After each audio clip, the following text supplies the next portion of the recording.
In this quick talk, I'll just decode a question that keeps brand owners up at night. So, do we tweak what we've got or do we rip it up and start all over again? So, not every brand needs a makeover, but do you know the actual difference? So, rebrand or refresh. So, what is the difference? So, with a refresh, it's actually a visual facelift. That's the way I put it. So we're looking at fonts and colors, the layouts, possibly a logo polish, and the messaging. Whereas a rebrand, we look at a deeper surgery into the actual brand itself. So we're looking at strategy with the brand voice, the positioning, the audience you're talking to, plus all the visuals. So there are five signs that you need to sort of look out for if you think you need a refresh. So if you're feeling that your fonts and colors are feeling a bit dated, perhaps the packaging no longer props up and on the shelf or a thumbnail, it just doesn't stand out. And perhaps you've grown, but your visuals haven't, so you just haven't moved on at all. And then there's also minor customer confusion, but the brand still resonates with the customer. And also if your brand's looking tired.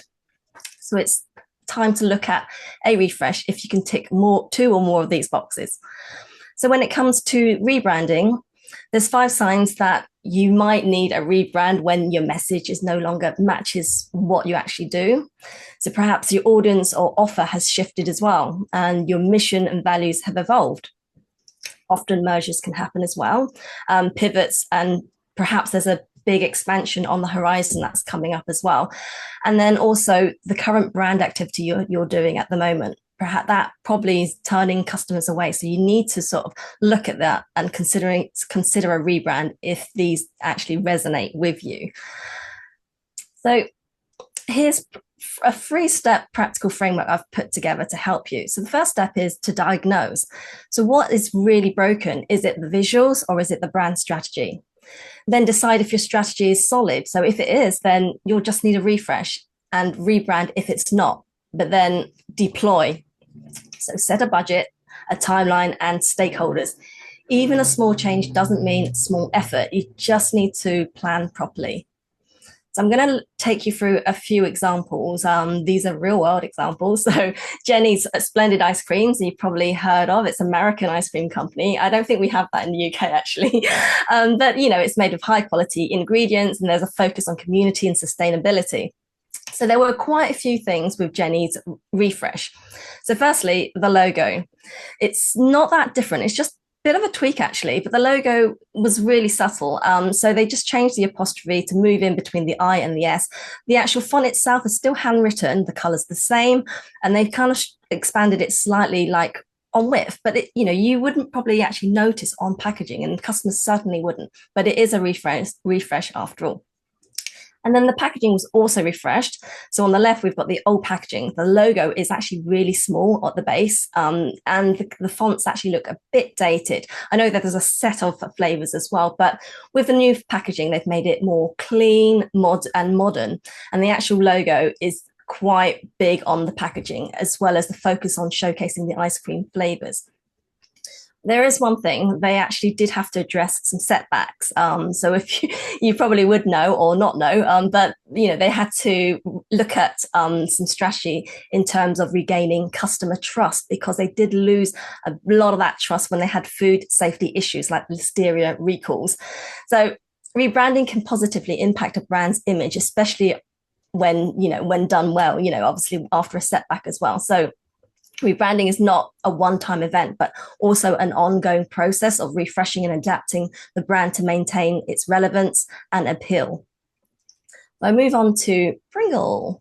This was the first UK rebrand in 20 years, actually. It was marking the 30th anniversary, and it was created by Jones Knowles Ritchie, which is quite a renowned agency. So the old logo we all know and love is Mr. P, the Mr. P mascot. He was originally actually created in 1967, so that's going quite a way back.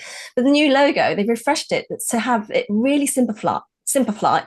I can't say the word. Simplified, with an expressive pair of eyebrows and an oversized red bow. So it's really still in keeping with the original logo, but just sort of lost his hair a bit, but really making it quite simple. But Mr. P has actually had 6 evolutions globally, but this is the most iconic look and feel. And the aim was to modernize while retaining brand recognition and heritage. And with anything like that, with any rebrand, you still need to communicate to your audience. So whether it's social media posts, emails that we've just talked about with the last two talks, and obviously it's making sure that your customers know what you're doing as a brand, so they don't get a shock and they buy into a completely different brand. And also when you're rebranding, you want to create some new assets and some graphics, and to give your brand a bit more character as well, because you can do that if you're rebranding and starting afresh. The next rebrand example was MailChimp. They literally tore up the old equity. They repositioned themselves and unlocked a new market. So they went bold with the color, illustration, and personality. They combined their quirky mascot, I think it's called Freddie actually, with a more confident tone. They repositioned as a full marketing platform, not just email. And I think that's where they started off with. But it worked because they were memorable, unique, and they had an ownable brand system. The packaging, in terms of digital terms, stood out in a sea of bland SaaS.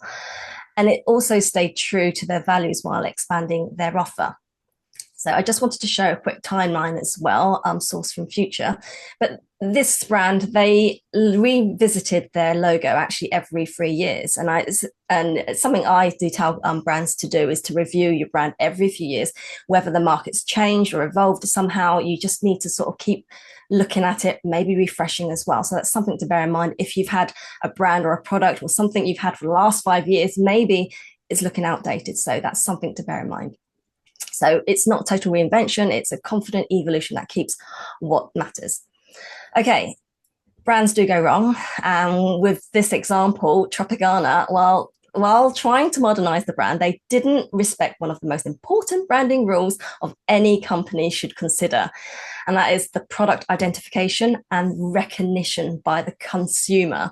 So Tropicana changed too many things all at once. This confused the customer on the moment they wanted to purchase new orange juice. So there's a new logo, there's new typography, new slogan, there's a new image. They're so used to the orange with the straw in it. They changed to a glass with orange juice in it. And there's a new lid as well. So in the end, they changed back to the old style design because it just was too much of a bold move. But if you do want to redesign your product packaging, just make sure you don't change everything at once. You just need to be done sort of like progressively, just to ensure that the consumer will recognize the brand. And of course, this applies to successful brands like Tropicana.